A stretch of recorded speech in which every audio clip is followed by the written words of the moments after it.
भगवंताला आणि बाबाला एकटीने प्रणाम करून भगवान बाबा हनुमान जीको प्रणाम, मान त्यागी बाबा गुंडे जीको प्रणाम। परमात्मा परमपिता परमात्मा एक सेवक मंडळ भगवंताचे उगमस्थान बाबाचे निवासस्थान पिंकी नागपूरच्या वतीने बाबाच्या आदेशाप्रमाणे सुरमंजी गुरुदेवजी यांच्या निवासस्थानी नुसतेच होऊन संपन्न होऊन एका भगवंताची चर्चा सुरू आहे। त्या चर्चापद्धतीमध्ये स्वयं भगवान माझा हनुमान उपस्थित आहे। भगवंताला माझा परवान, तसेच सर्वांचे सद्गुरू महान कवी बाबा जोंधळी उपस्थित आहे। बाबाला माझा परवान, तसेच सर्वांची लाडकी वाराणाची आई उपस्थित आहे। आईला माझा परवान। सर्व सेवक मंचकावरील सेवक कार्यकर्तागण सेवक सेविका बाळ बालिका सर्वांना एक माझा आदरपूर्वक नमस्कार। आपण या मार्गामध्ये आलो, दुःखी होतो आणि महानकवी बाबा जोंधळी नागपूर भिंतीला जवळच आलेच नसते तर तुमचा आमचा काय झालं असतं त्याचा आपल्याला विचार करायचा आहे। महानकवी बाबा जोंधळीने जन्म घेतलाच नसता आणि तुमचा आमचा विश्वास जुळलाच नसता आणि महानकवी बाबा जोंधळीने आपल्याला एका भगवंताचे प्राप्ती करून आपल्याला भुक्तामध्ये हा मार्ग मिळवला।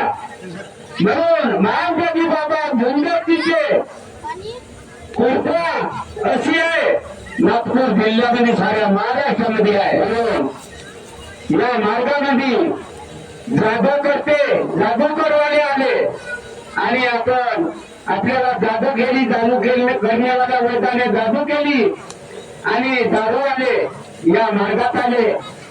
म्हणून मला म्हणत आहे, मान त्यागी बाबासाठी बाबा जोंधळी हाय श्री, महान त्यागी बाबासाठी बाबा जोंधळी हाय श्री। नाही चालत कडक बंगाली जादूगिरी, नाही चालत कडक बंगाली जादूगिरी। म्हणून या मार्गामध्ये आणि नागपूर शहरामध्ये संतती वानखेडे यांना बंगाली विद्या होती आणि त्यांना या भवनामध्ये जाऊन सने बाबावर वाढ करत होते। बंगाली हे विद्या आहे आणि ते विद्या अशी आहे, अशी विद्या बंगाली म्हणजे खूप। म्हणून 3 वार बाबावर चालवले, पण तिसऱ्यांदा संकट दिलं पडवलं। म्हणून असे बंगाली विद्या या वेद आणि भूत खेप सर्व या मार्गामध्ये लागत नाही। म्हणून लक्षात ठेवा, असा मार्ग तुम्हाला कुठेच मिळणार नाही। आणि आता थोडक्यात सांगायचं आहे, आता 3 एप्रिल येणार आहे। एप्रिलचा महिना मंगात यात्रा भरली भाऊ पिंकीचा, जोंधळी बाबाची निघाली रेली, चला जाऊ भवनात।